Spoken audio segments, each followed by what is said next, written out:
All right, 10:45. Here we go, everyone. So this is how I'm gonna I already messed up. I'm gonna show you how you can calculate your performance and your rate of return using my spreadsheet. And I have it linked in the description, but you won't need it. I'm gonna try to keep it as simple and easy to understand as possible, so much so that you won't need to have the Excel sheet on the side, although it could help. So if you look at this monster of a beast, um, I can understand where it's confusing. So instead, we're going to open up a new tab, and I'm going to explain in simple terms what all of this means, so that way when we get to the big Excel sheet, we can make sense of it all. So let's pretend we had a Robinhood account. And in the Robinhood account, we started with $100, and we went to, come on now, we started with $100, and a couple days progressed, and now we have $200. And you'll see me use a lot of keyboard shortcuts. If you want to know how I did certain things, go ahead and ask. The live stream, I have it on my side, so if you have any questions, I'll be peering over every now and again to look at it. My computer is pretty slow, so I'll try to just talk a lot. Now I'm going to center everything, just make it pretty. So we had Robinhood. We started with 100, went to 200. Okay, and we'll just pick a date range. Say we started January 5th, 2020. One day progresses, it's now January 6th, 2020, and all the way down to this $200 mark. And I'll just make it so we can see real quick. Okay, the next question you need to ask is, was your Robinhood account natural growth? Like, did it actually go from 100 to 200, or were there contributions or withdrawals that were made in that same time? So we need another column, which I'm going to call cash flows, just to make things simple. In the other tabs, you'll see it called contributions and withdrawals. Okay, so say January 5th, we didn't put any extra money. It was just the original $100. But on January 6th, we said, hey, let's throw some piggy bank money into it. So we did $10. A couple days after that, we did, I don't know, 18, 33, and 13. Lucky number 13. Okay, and I'm just going to center all this and change it to dollars. So you can see where if it went from 100 to 200 without any contributions, it was pretty easy. You made a 100% gain. However, now that you have these cash flows, it's pretty hard to determine what your return actually was. And to do that, we have to use what's called the money-weighted rate of return. Okay, so what we need to find is a daily rate that, when applied, will get you to the 200 in consideration with the cash flows. So this daily or effective rate is what it's called, is going to be this thick bordered box right here. So essentially, we're going to start with $100, and then in the time of January 5th, we had time to compound at that daily rate. Okay, and then you add any cash flows. Right now there's 0, right? Boop. So we're going to do the same thing, but I need to change the formula real quick so it doesn't reference our original contribution, but instead the previous balance. And I'm going to change G3 to G2 and just have it cell reference to stay there. So as I drag it down, you can see that all it does is take the previous balance, multiply it by this daily rate, and then add any cash flows, or subtract if there was a withdrawal.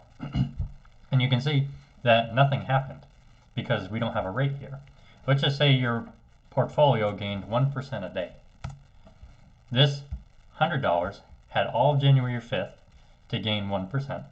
And on January 6th, it had all day to gain 1%, and then you added $10. And to make that kind of easier to see, that 101 times 1 plus 1% equals 102.01, and then you add the $10 and you have 112.01. So that's why it looks like that. So the trick is, if we copy all this down, oops, I messed something up.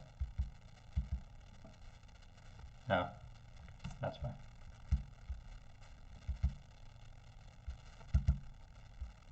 Oh, I referenced the wrong cell. Man, he's on live stream. He's just messing up in front of everybody. How embarrassing, right? This is why I methodically plan out everything. Anyway, so the trick is, what daily rate can we put in here where the ending balance of this money-weighted Excel return makes the same ending balance as the one that's in Robinhood. And if we can get this, we can find out what our actual return was. So let's say, for example, we wanted to put in 0.99%. We went from an ending balance of 190.50 to 190.32. So it was actually higher than 1%. And we can do guess and check, but that would take forever, as you can imagine. Fortunately, Excel has this built-in function where it can figure out this rate for us. And that's called the goal seek function. So if you hit Alt-A-W-G, it's going to bring up the goal seek. So essentially what we're saying is we want to set this ending balance equal to the Robinhood actual ending balance, which is $200, by changing this daily percentage, gain or loss. Once we do that, we can figure out that we made 1.53% every single day to make that $200. And this is our money-weighted rate of return on a day-by-day basis. But day by day is kind of hard to see. Like, what does 1.53% really mean? So I like to make it annualized, which means make it in a yearly comparison. So all I do is 1 plus the rate, raised to the power of 365 or 366 if you want to do leap year, minus 1. And then you convert it to a percentage. So what this says is if you made 1.5% every single day, it would be the same as 25,880.17% in a year. And I'm going to pause real quick and just check out the comments to see if you have any questions or if this is just making sense. So I'm just going to give it a minute and look this over here, but it doesn't look like anyone has any questions yet. So I'm just going to give it some time now. I think, like, I talked to a couple of teachers because my girlfriend is one. When you ask a question, you're supposed to like wait 10 seconds in case someone thinks of it or if they weren't confident in asking a question. So I'm just going to pause right there and look, just make sure everything made sense right there. Okay, moving on then. So this is what this means in the simplest of terms. And this is how we get our rate of return on all these other tabs.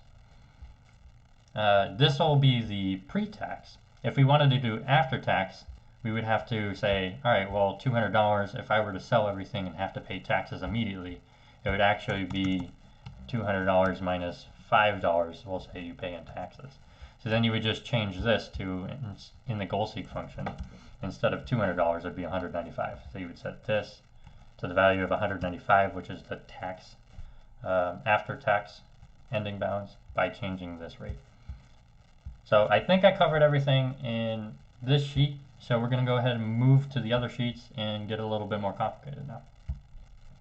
Or I guess not complicated, but practical. So this balance history is the return in Robinhood. When you open up the app, this is your balance. Except we're going to adjust it a little bit because Robinhood gives you free stocks, and I don't want to account for those. However, that's up to your interpretation. There's really two types of returns you can get. One that includes the referrals and one that you exclude for them. I like to exclude for them because it's not like I'm picking those stocks.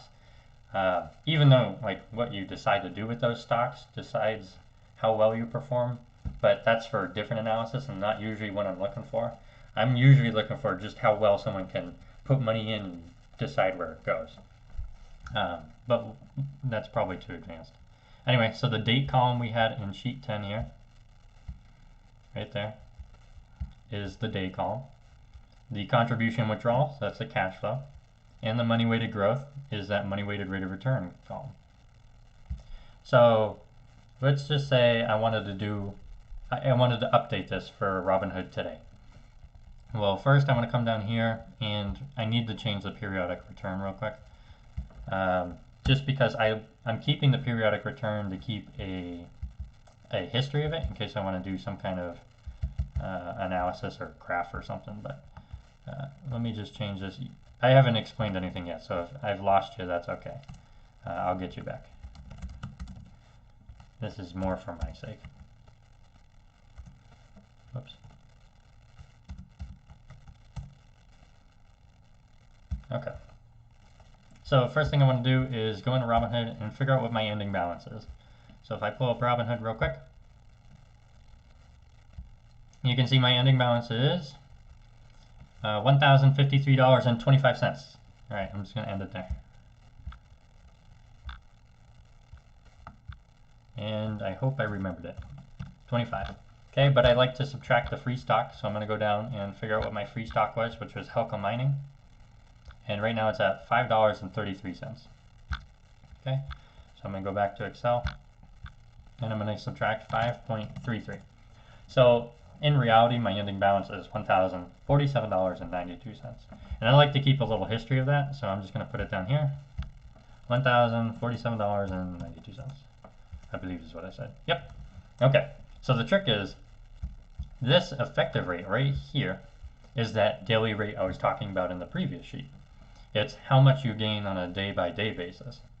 So we want to change this so that way this money-weighted growth ending balance is equal to the actual Robinhood ending balance. So I'm going to do Alt-AWG. I'm going to set this cell equal to the value of Robinhood, which is 1047.92, by changing that day-by-day basis. Ta-da. And it's going to calculate and find out that in an annualized basis, I made 238.83%. And on a periodic basis, I made 4.79%. Okay, so what does that mean? If I were to do a day-by-day basis up until, from when I started the portfolio up until today, I would have made a 4.79% gain, which makes sense to us. Because if you look, I started with $1,000 and now I have $1,047.92. So that makes sense to us. Same with above. It would get, these numbers would be off once I start making contributions and withdrawals, which is why it's so important to know money weighted rate of return. Because there's other returns you could use that would give you 4.79% right now. But once we start adding contributions withdrawals, they're going to be off. But that's probably more advanced again. Anyway, so 238% is wicked awesome. But we want to know how the benchmark compared. So we're going to have to look at the S&P 500 total return. So I go over here. I didn't think of pulling it up, but I should have. I'm sorry. I just open up a new tab and I type SPTR, and then I'll get the total return. And the reason why I use the total return and not the normal one is because the total return includes dividends reinvested. So that's why I like to use that one.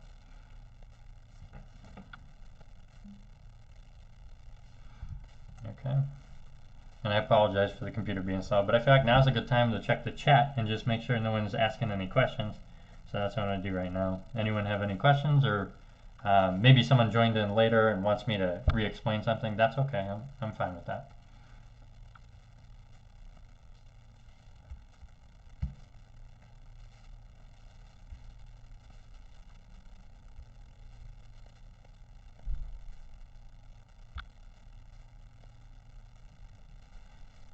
Okay, I don't think I have any questions, and we're about to pull up the S&P 500 total return.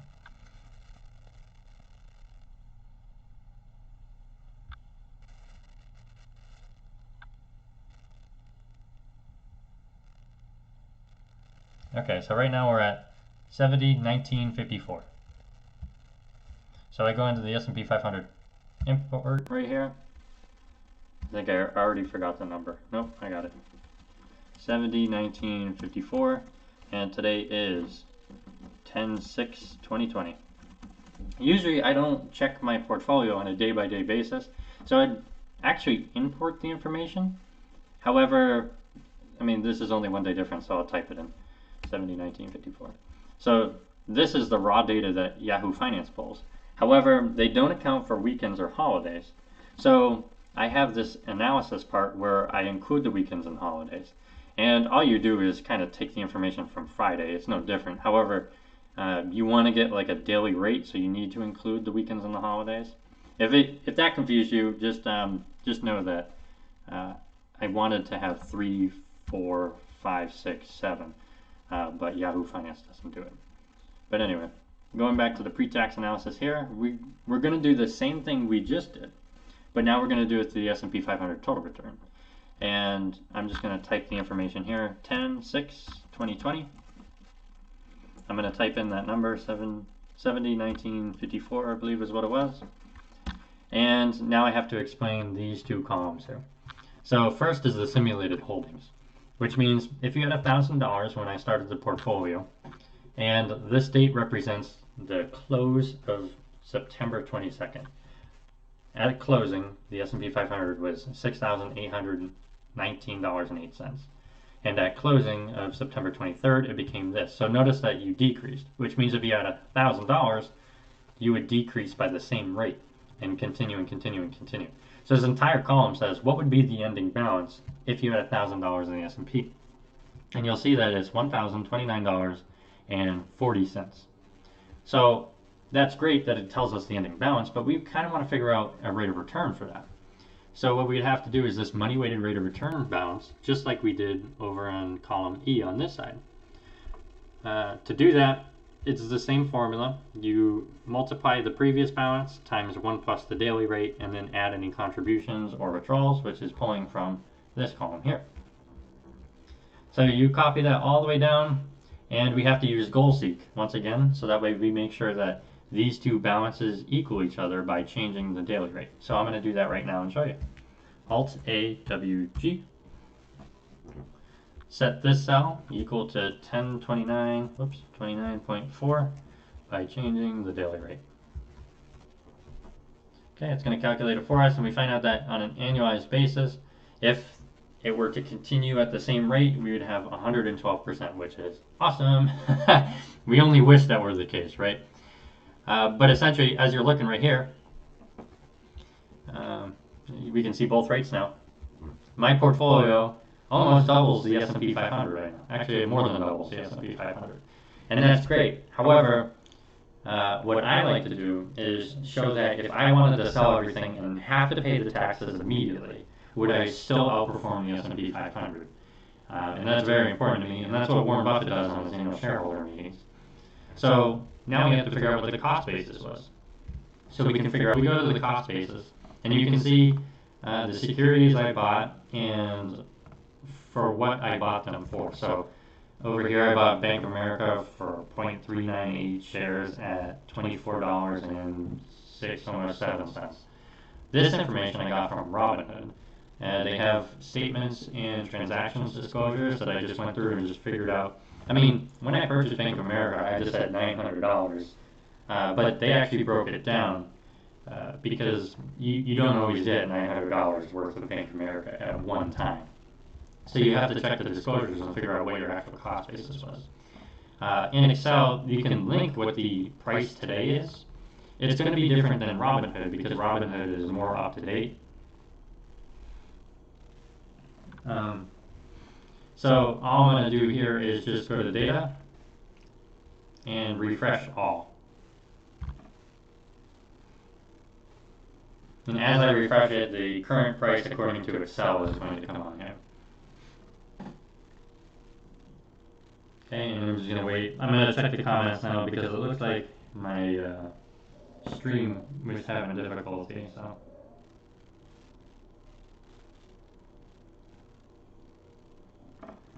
I just want to make sure this is my first time streaming with live OBS, live stream OBS.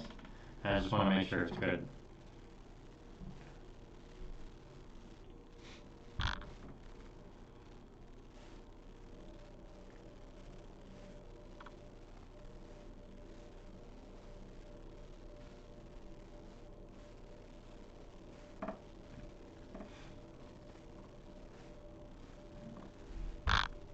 Alright, I just want to take a second to say hi to everybody. So if you're in the comments still, throw a hey in the comments. I just want to make sure that the live stream is still working because I have it pulled up on my phone so I can see the comments. And it looks like I'm frozen, which would not be good. So let me just pull up.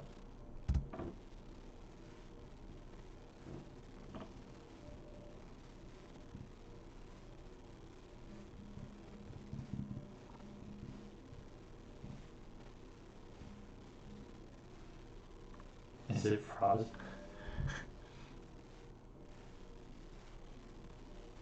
Alright.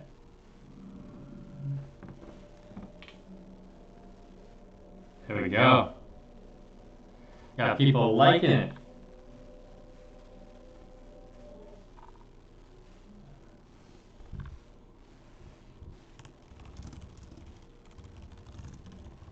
Oh.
it was kind of frozen and echoing, so I was like, yeah, a lot of people clicked away.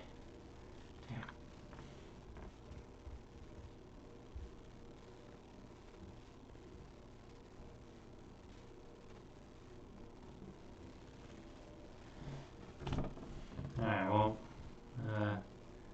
the show must go on, I guess.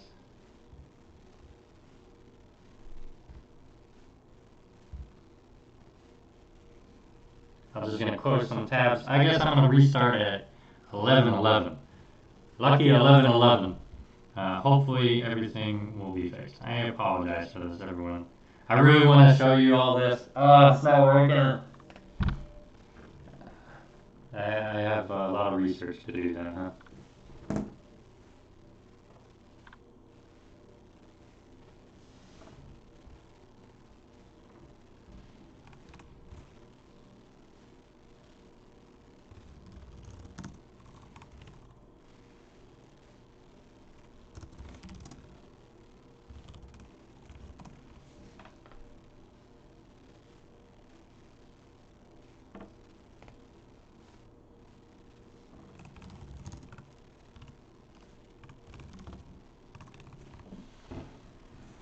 Alright, I'm gonna get a drink.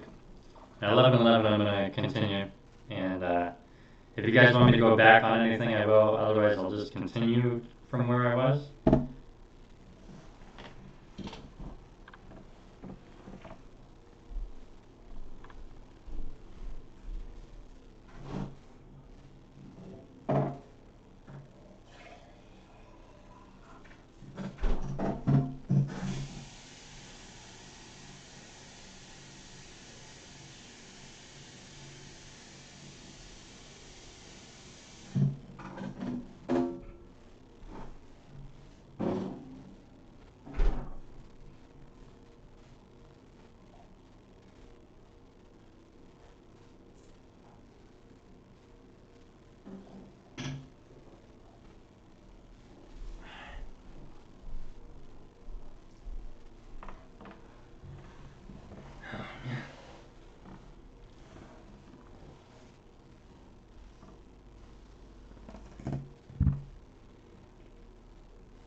I guess I'll pull the sheet up so people can understand.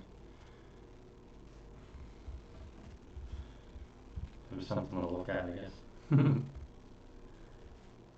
I mean, hey, you know what I should do? I should just pull up my Richard University S&P 500. Just let it sit there. That's that's what I'll leave. But you should save because look, it works.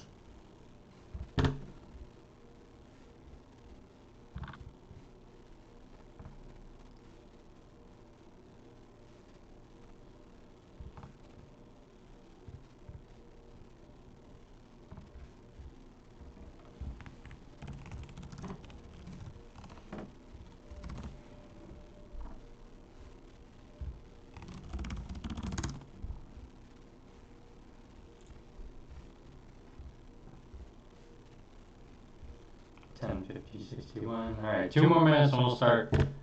I apologize, everyone. It's not even showing up on my feed here.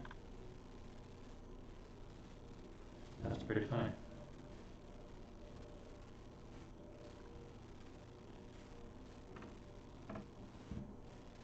Yeah, having it up on my phone didn't even matter.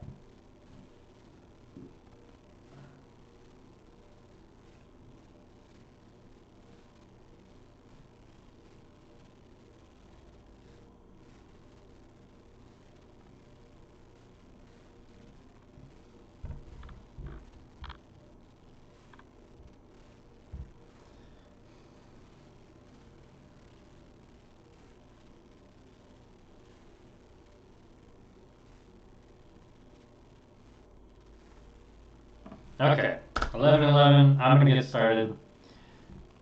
I'm just gonna type it in here. I'm getting started. If anyone wants to start from a certain point, let me know. Otherwise, I'm just gonna keep going from where I was.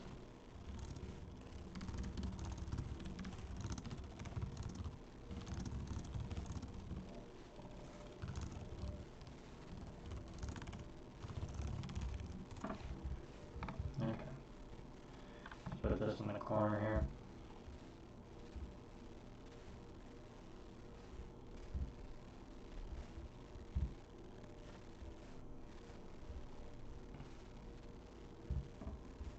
I think there's a way you can pop it out, but I guess I'm just being such a noob right now. Anyway, 11:11. I won't be able to see comments right now, so I'm just going to go ahead and go on this Excel sheet and keep walking you through it. So I left off at, I found out that I more than doubled the S&P 500 on an annualized basis. So on a pre-tax annualized basis, but now I want to see the tax effects so I can go and do this after-tax analysis. So I have the cost basis broken up where Joshua Butler made fun of me for having Bank of America, and that's okay. Essentially, let's see, today's market value for each of these securities brings me to a total of $1,055.95, but I like to subtract Helka Mining, so it would be $1,050.61 as my adjusted ending balance. And if we looked at this pre-tax analysis, I said that I had $1,047.92. So I would choose the lower between the two. And the reason why the numbers are different is because Excel and Robinhood, Robinhood is faster than Excel, essentially is what it is. So that would be the reason why. Also, it took me time to do this analysis. The prices change in between, obviously. So I always like to choose the lower the number. But that's not really what we care about here, unless this one were lower and use that. We're more concerned with the capital gains and loss because we want to know the tax effect. If I were to sell everything right now and have to pay taxes right now, this one eventually is going to be long-term capital gains, but I've only had the account for 2 weeks, so everything is going to be short-term. So right now, minus my free stock, I'm looking at $50.61 I'd have to pay taxes on if I were to sell the account. And again, I'm going to use the higher number for taxes, but the lower number for the balance, which is unfair to me, but that's the way you want to do it. So now I'm going to go into the taxes, and remember that $50.61. So I'm going to change my short-term capital gains in unrealized in 2020, short-term capital gains of $50.61. Now that's great that I have it broken down between the actual taxes I'm going to pay and my personal taxes. Because if you have a different tax bracket, you can separate it the way that it's going to affect you and see how this portfolio would affect you. So for me, in the year 2020, unrealized capital gains of the short-term variety, $50.61, I would put that in the 22% tax bracket, which would mean I would pay $11.13 if I had to sell everything and pay taxes immediately. So what does that mean? That means we're going to take this $1,047.92 and subtract $11.13, and that's going to be my after-tax adjusted ending balance. So let's see if I can remember all those numbers. Okay, so in here I just do 1,047.92 minus 11.13. I think those are the numbers. Okay, so we're looking for an ending balance of $1,036.79. So I like to put that down here so we keep a record of it. 1,036.79. Boom. Okay. And now I like to also keep a record of the periodic return, which is the return you made between when you started and when we do the analysis.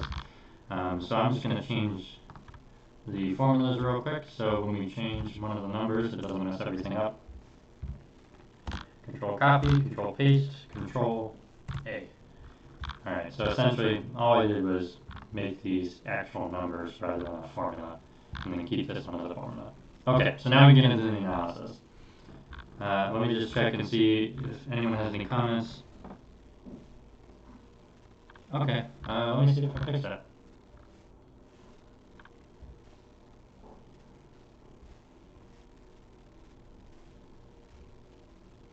Mic, audio input capture. Boom. Okay. Is there an echo anymore? Hopefully that's all of it.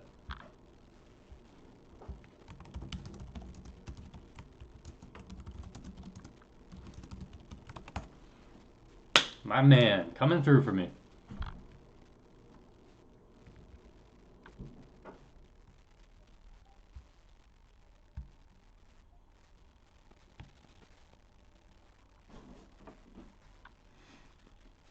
Alright, now I'm catching up with everybody. Just checking the comments.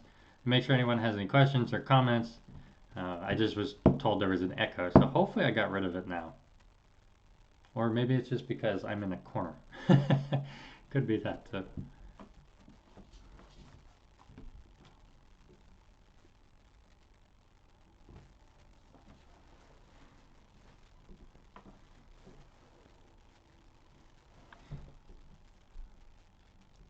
Anyway.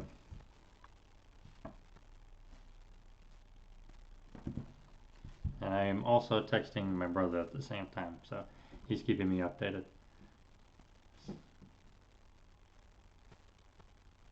Alright, my boy. Alright, cool. That's kind of funny that I did that. Apologies. Learning. Let's get into it. Alright, so we're back into Excel. I just told you the adjusted ending balance is 1,036.79. I put it over here so one day I can make a chart or something. I don't know. But now we got to get into the analysis. So this money-weighted growth column that we've been talking about so many times, it sounds repetitive at this point.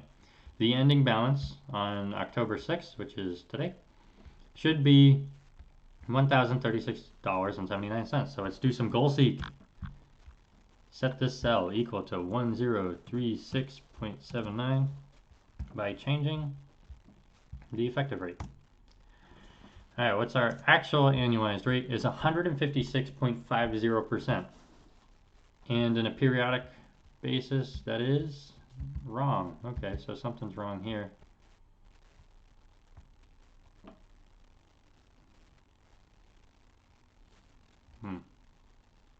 Oh, I see. It didn't change this. Boom. See? Now the numbers make sense. It's perfect. Always got to check the work, even though I never used to as a kid, but it helps. It does. But here you have it. If we go back to this pre-tax analysis, you can see that the S&P 500 had a 112.86% annualized basis, and that's pre-tax. And I like to do pre-tax on the S&P 500 because it, again, makes it harder for me to beat the benchmark. And that way I can definitively say, after doing this entire analysis, that on an after-tax basis, I still outperform the S&P 500. And that's how you calculate all these numbers, and you'll see me use them a lot in videos. And it was very important for me to break this down. And I'm going to probably do this 100 times over, but each time I hope to get better at teaching people and not making an echo on the live stream or having it frozen or finding another way to explain it. It's funny, like when we learn things, sometimes it takes a couple times of hearing it and maybe hearing it in different ways to finally understand it. But that is how I calculate performance, and that's how I can definitively say I am outperforming the S&P 500 right now. But does that mean anything to us? No, because this is only 2 weeks worth of data. It really doesn't mean anything to us. Could this have been luck? Could this have been skill? I don't know. What's really hard about beating the S&P 500 is to do it consistently. So that's what I hope to do. But anyway, I'm just going to check the comments and just see if you guys have any questions now. Looks like it's just me and my brother right now. So I hope if you're someone who's not on a live stream and you're just watching this and you have any questions, you reach out to me because I will answer anything. I will try my best